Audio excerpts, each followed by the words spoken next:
ini dipersembahkan oleh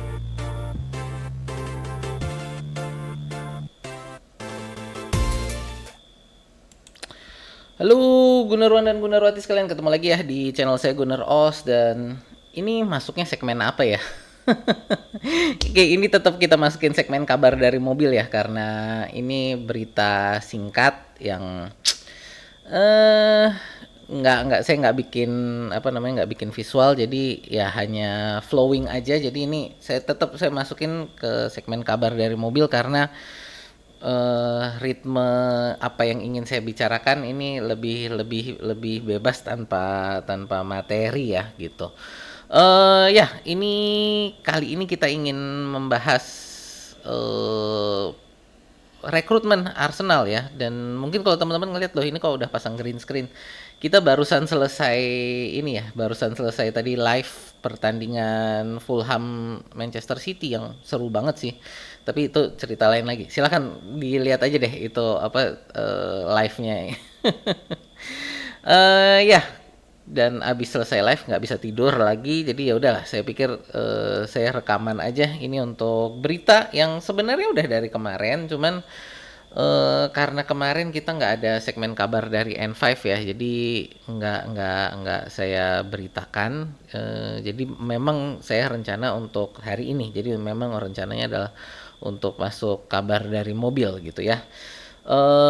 Ya, jadi untuk kali ini kita memberitakan bahwa Arsenal sekali lagi ini membeli pemain muda ya. Ini membeli pemain muda. Sebentar, ini saya buka di sini dulu. Mana nih? Ya, ya, ini jadi membeli sepasang pemain kembar dari Ekuador.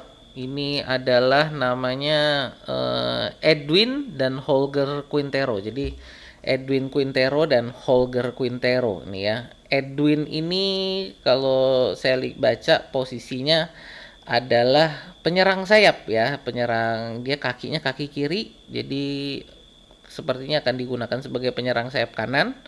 Lalu kembaran yang satu lagi Holger itu lebih digunakan biasanya sebagai attacking midfield gitu. Jadi ini pasangan wonderkid dari Ekuador. Jadi ya ini sepertinya Ekuador ini lagi naik daun ya di sepak bola internasional. Jadi banyak pemain-pemain yang dari Ekuador ini ya dikejar oleh klub-klub besar gitu kan. Kalau kita lihat juga kayak ada siapa yang sebelumnya Caicedo ya kalau nggak salah, itu dari Ekuador juga. Lalu di kita ada Incapie juga luar biasa kan, dari Ekuador nih. Jadi ya ini Holger Edwin dan Holger Quintero ini sepertinya menjadi arahan Arsenal nih untuk masa depan gitu ya. Eh yang pasti ini tidak didatangkan sekarang ya, karena ada aturan ketenaga kerjaannya dari Inggris. Nah, ini mereka ini baru akan didatangkan secara resmi jadi oleh Arsenal itu Agustus 2027. Jadi menunggu usia mereka 18 ya. Jadi menunggu usia mereka 18, di mana di situ mereka boleh tanda tangan kontrak baru mereka datang ke Arsenal ya. Jadi ini minggu ini memang mereka datang ke Arsenal untuk tanda tangan kontrak, tapi tanda tangan kontraknya ini resminya baru nanti di Agustus 2027 ya. Jadi Agustus 2027 baru mereka boleh datang ke Arsenal gitu, secara resmi sebagai pemain yang bisa didaftarkan. Sebelum itu ya tadi sehubungan dengan ketenaga kerjaan belum boleh. Nah, yang dikabarkan ini adalah mereka akan masuk sebagai pemain akademi ya. Jadi masuk ke U21, tapi ini ada tapinya. Kalau kemampuan mereka memadai, mereka bisa di fast track, jadi bisa dikasih jalur cepat untuk masuk ke tim utama gitu. Jadi eh, memang akan datang sebagai pemain akademi, tapi kalau tadi ternyata kemampuan mereka memadai, mereka akan boleh untuk langsung masuk ke tim utama Arsenal. Sebenarnya strategi beli pemain muda ini udah lama ya. Jadi Arsenal nih udah beberapa waktu ini ya melakukan strategi ini. Yang kita lihat itu adalah Tommy Setford, yaitu dari Ajax, Tommy Setford ya. Itu memang langsung dimasukkan ke tim utama, tapi kan penjaga gawang ini bukan posisi yang apa ya bisa dengan mudah. Nah, jadi Tommy Setford ini langsung masuk ke tim utama, tapi sebagai penjaga gawang ketiga. Ya, jadi di Arsenal ini penjaga gawang pertamanya kan David Raya, lalu ada Kepa Arrizabalaga. Nah, ini Tommy Setford ini penjaga gawang ketiga. Ini pembeliannya juga model-modelnya kira-kira tapi lebih langsung sih ya. Jadi pemain muda langsung dibeli, langsung oke, masuk tim utama penjaga gawang nomor 3 Tommy Setford. Lalu kita juga kemarin dengar Victor Ozianfuna ya. Victor Ozianfuna ini juga kita masih menunggu Januari 2027. Ini juga pembeliannya dengan model yang sama. Jadi sebagai pemain muda yang umurnya belum cukup umur gitu ya.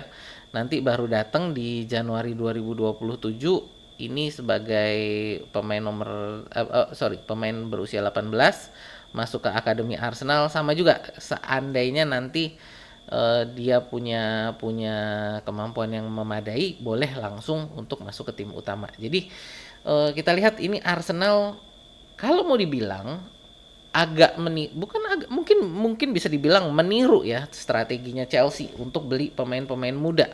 Ya, Chelsea kan selama ini strategi pembeliannya kita bisa lihat di tim mereka saat ini itu isinya pemain-pemain muda semua, pemain di bawah 25 tahun yang apa ya, yang berbakat yang lalu didatang dan kita bisa lihat bagaimana Chelsea melakukan ini sudah dari berapa 2 musim yang lalu dan baru kelihatan di musim ini kan apa ya buah dari pembelian Chelsea ini baru kelihatan musim ini dan Arsenal ingin melakukan hal yang sama tapi kayaknya nggak seperti Chelsea. Kalau Chelsea kan ini kayaknya umur 18 ya lebih mirip lah. Jadi untuk pemain-pemain muda di bawah 25 tahun, tapi ini Arsenal bukan yang langsung bisa dipakai.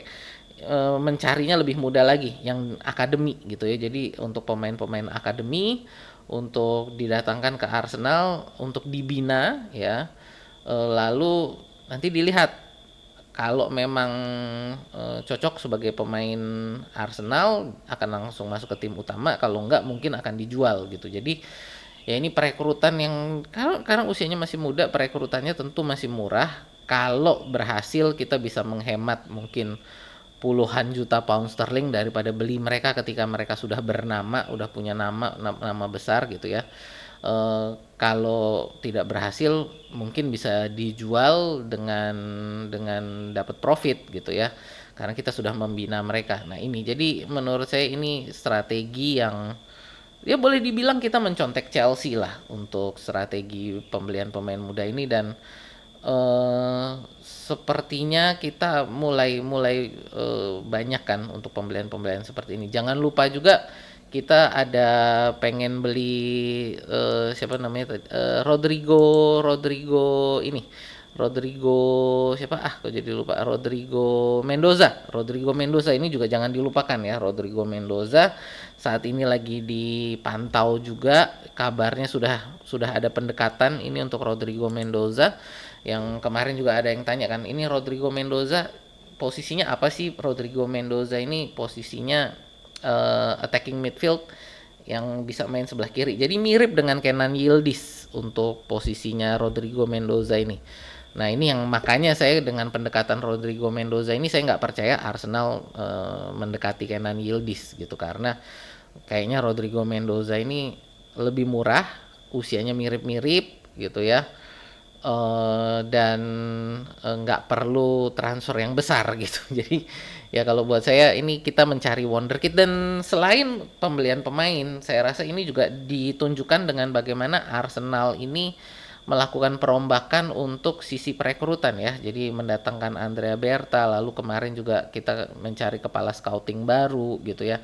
Nah, ini jadi saya rasa ini memang sangat ditunjukkan oleh Arsenal bagaimana kita ingin berstrategi untuk membeli pemain-pemain muda untuk nanti kita bina, nanti bisa masuk ke tim utama. Jadi benar-benar kita nggak mau lagi, bukan nggak mau lah, tapi mencoba mengurangi untuk pembelian pemain-pemain jadi gitu. Karena ke depan, saya rasa ke depan ini untuk tantangan finansial membeli pemain, di mana kita akan butuh pemain apa squad dengan kedalaman yang besar ya. Kita udah lihat musim ini bagaimana banyaknya pertandingan membutuhkan tim yang besar ya, ada cedera, jadi kita nggak perlu khawatir ketika ada pemain cedera, ini penggantinya sudah ada. Dan kita lihat bagaimana tim-tim lain saat ini juga berjuang karena kedalaman skuad mereka tidak memadai gitu kan. Nah ini jadi untuk ke depan kita butuh tim yang besar, jadi untuk tim yang besar ini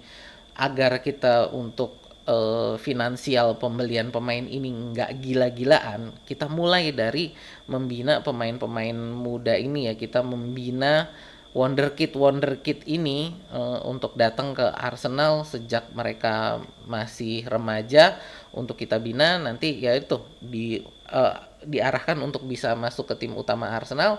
Kalau ternyata nggak berhasil, mungkin kita jual juga masih dapat untung yang lumayan gitu ya. Jadi ya itu teman-teman untuk update ada pembelian pemain ya, dan menurut saya ini strategi yang bagus untuk kedepannya, sekali lagi untuk membangun skuad yang besar dengan biaya yang lebih lebih ekonomis lah ya gitu. Jadi kira-kira seperti itu. Ya, jadi dari saya sekian dulu nih untuk update pembelian pemain kita. Terima kasih untuk teman-teman yang udah nonton, terima kasih teman-teman yang udah like, share, dan subscribe. Untuk teman-teman yang udah nonton sampai sampai sini, artinya teman-teman suka nih dengan konten saya kan. Boleh mungkin dipertimbangkan untuk join member ya. Oke, itu dulu dari saya. Terima kasih. Sampai jumpa di video kita berikutnya ya.